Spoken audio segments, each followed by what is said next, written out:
Hi everybody, welcome back or welcome to my channel if you're new. My name is Zsuzsi. How are we all doing today? Welcome to my November wrap-up video. Now, in November I read a total of 5 books. Out of these 5 books, 3 are fantasy romances, huge fantasy romances. Like 2 of these books are like 600-700 pages. It was too much. Then I also read a memoir and also a contemporary romance. Now I cannot say that any of these books changed my life. I didn't find anything that was wowza.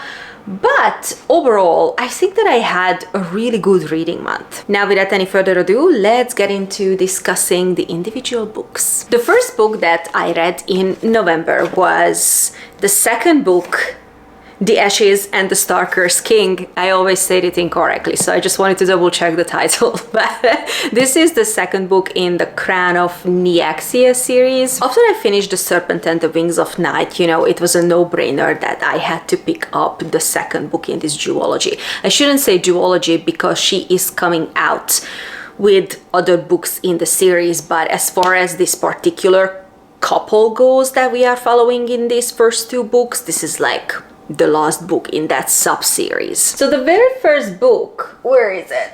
Here it is, The Serpent and the Wings of Night. This introduces us to a whole new world, this Crown of Nyaxia world, and because this is a sequel to this book, I cannot really speak about this book without spoiling the first book or without spoiling the entire series. So I am going to start this wrap up first by explaining it to you what this series is about, and just to give you a little bit of more information about the world and about the romantic couple that we are following, because of course this is a fantasy romance series. So in this world and in these 2 books, first we follow Oraya, who is the human daughter of the night-born vampire king, and in this world where everything is ruled by vampires, she is a prey and she doesn't want to be a prey, so she decides to enter this very prestigious championship that is held every 200 years called the Kajari, and whoever wins the Kajari can get a wish granted from their goddess Nyaxia, and she basically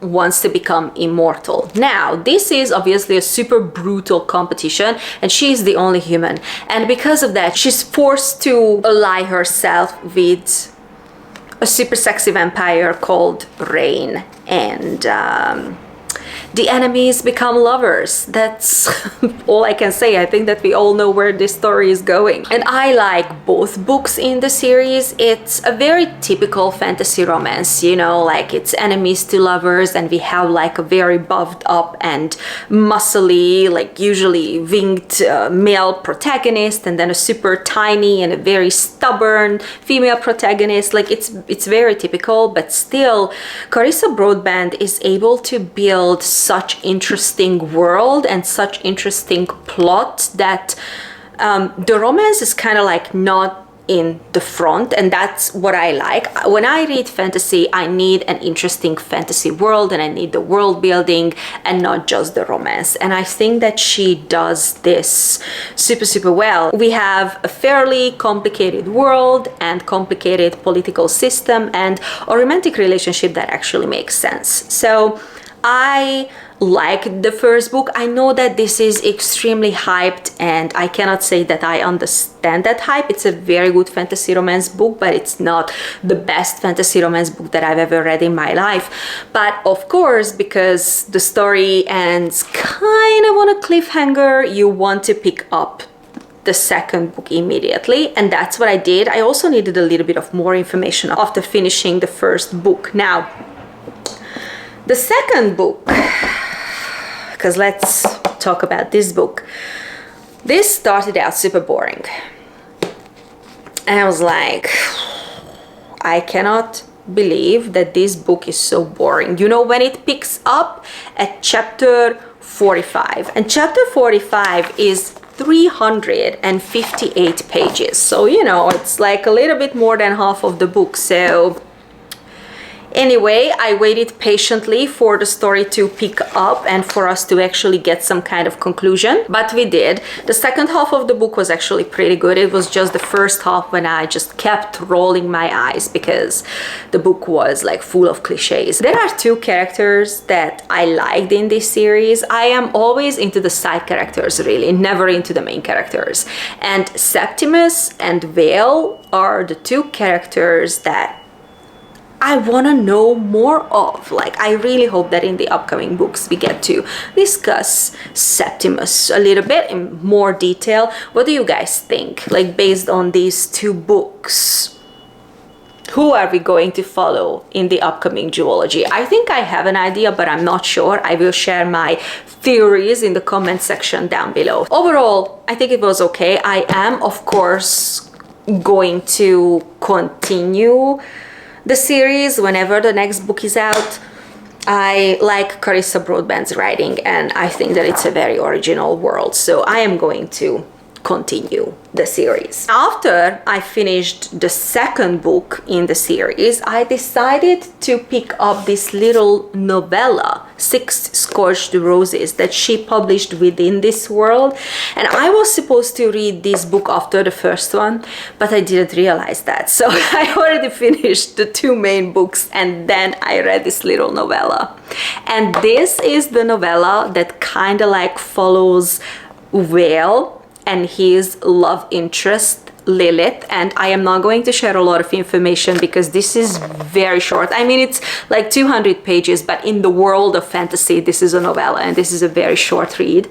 But this is my favorite book in this series because I love it. I love the characters. I love Vale and I love Lilith, and Lilith is a scientist in this book. I was like, of course I need to read this book. If you want to pick this up though, yes, I recommend that you read it like after the first book, because in the second book, Vale and Lilith, they are in there, they are having a role, and without this book, you're not really going to understand how their relationship started. But I adore this. This one so far is the best out of the three books in the Crown of Nyaxia series. And after finishing The Ashes of the Star-Cursed King, because it was a little bit of a slower pace than I expected, I decided that I needed drama. And that is why I bought and read the second book in the Fourth Wing series, Iron Flame by Rebecca Yarros. I think that at this stage, everybody has read, or even if not read, but definitely heard of Fourth Wing, because even people who are not fantasy readers or people who are not fantasy romance readers, they are still reading Fourth Wing because honestly, the PR that surrounds that book is just absolutely crazy. Now, I liked the first book. Overall, I feel like very meh about the series, but I liked the first book, but unfortunately, I didn't really like the second book that much. To be fair, because I'm not a fangirl of this series, I was fine with it. Like, I don't think that this book was really bad, but I also don't think that the first book was like so jaw-dropping awesome, so I didn't expect like anything fantastic. So in this book series, just in case you don't know what Fourth Wing is about, which again is kind of like impossible, but anyways, so in this book series we are following Violet Soaringale, who is a dragon rider. She didn't want to become a dragon rider, she wanted to become a script, she wanted to become a librarian, but her mother is kind of like a general in their army, like Riders army, and she was like, no, Violet, you have absolutely no choice, you are becoming a rider. So we are following her as she becomes a dragon rider in the first book, and then of course as she meets her romantic love interest Zayden. The first book ends on a cliffhanger and the second book picks up exactly at that scene where the first book left off. So you know, it was kind of like a no-brainer for people, especially for the fans of the series, to pick the second book up. The second book that was published just almost like just 6 months, I think, after the first one came out, which is crazy. Now, as long as we are talking about the time it took to publish this book, I have to say this, that this book is actually a very bad quality book. I think I pre-ordered it and I didn't pay a lot of money for this book. I didn't pay full price. And the book, the outside of the book cover and the sprayed edges, I think this looks like, you know, very nice, but then the pages are incredibly thin. Like the pages in this book are so thin that you can literally see the print on the other side of the paper while you are reading the text. It is really annoying. Mine was printed in Italy, and maybe this is the edition that people kind of like tend to have issues with. But this book has errors, and there is misprinting in the book. So it annoys a lot of people. I'm okay, but again, I'm not a fangirl when it comes to this series, so it doesn't bother me that much. Now, I know that there are 3 more books coming in this series. I personally have absolutely no idea what Rebecca Yarros is going to write about, because as much as I enjoyed the first book, one of the biggest criticism that I have when it comes to that book and when it comes to this series general is that I don't really understand the world, because Rebecca Yarros is not explaining the world to us, at least, like, you know, not in a way that's satisfying for me. I think that I am starting to figure out certain things, but we just don't get answers to the questions that we are raising. So this book is like 700 pages, and there was no character development, there was no world building, just a very little of plot, and again, it ends in a way that you kind of immediately want to pick up book 3. So I don't know, maybe this was just a filler book, but an almost 700 pages long filler book is actually quite long. So in my humble opinion, she should take her time publishing this series and make it a better quality series, like literally, because this book is not a good quality book. And also, of course, when it comes to the story, when it comes to character development, when it comes to plot development, I personally think that she should take her time before she publishes book number 3. So yeah, that was Iron Flame. And after I finished 4 fantasy romance books, like thousands of pages, I was like, I'm done. This was early November, and I promised to myself that I am not reading a fantasy romance this year, because I'm done. I feel like I've been overexposed and I need a little bit of break from fantasy romance. So I decided to continue my reading month with a biography of Britney Spears. Now, I made a separate review video for this book, so if you want to know all my in-depth thoughts and feelings about this book, I will link it in the description box down below. Honestly, it's a fantastic book. It's not a very long book. I think it was very well written and it was very well edited, and I do hope that everybody is going to pick up this book. I feel that we should support Britney if you can, like financially, by buying her books. But even if you cannot, just get it from the library, whether it's the physical copy or the audiobook. I read both are fantastic, because I think that we should all just sit down and listen to her and hear her story. I am not a fan of Britney Spears. I don't think I've ever been a fan of Britney Spears, but certainly I know her music. And there are many songs like Sometimes and Baby One More Time and Toxic. Those are my favorite songs from her, and when I hear those songs, I do remember, you know, certain things that happened to me in my childhood. So of course I will be always connected to her music, but I am not a fangirl in general. I didn't know what to expect from this book, but it blew my mind. It blew my mind. In this book, we are discussing a lot of things about Britney Spears. This is not just about the conservatorship. We discuss her childhood and early life, as well as how she rise to fame, her relationships, her pregnancies, and of course in the last section of the book we also discuss the conservatorship, how she ended up in that situation and why and how she ended up unfortunately staying in that situation. I got to know a lot of things about Britney Spears that I had no idea about before reading this book. She, in the very early stages of her career, she seemed genuinely very happy. She had a really good time at the Mickey Mouse Club. She was involved from the first moment in the creative decisions when it came to her career. She worked very hard to become a singer. She was 15 years old when she signed her first contract. Now I know how she was involved in creating the Baby One More Time video. Now I know a little bit more about her career in Hollywood. I knew that she filmed a movie, but I had no idea that she had certain aspirations when it comes to Hollywood. We also get to see in this book how she struggled with the media because basically they destroyed her life. She discusses so much about the paparazzis. She discusses so much about the misogyny in the entertainment industry. There were certain chapters in this book that was just so hard for me to read. And then the last third of the book that is discussing the conservatorship and how they had full control over her mind and body and soul.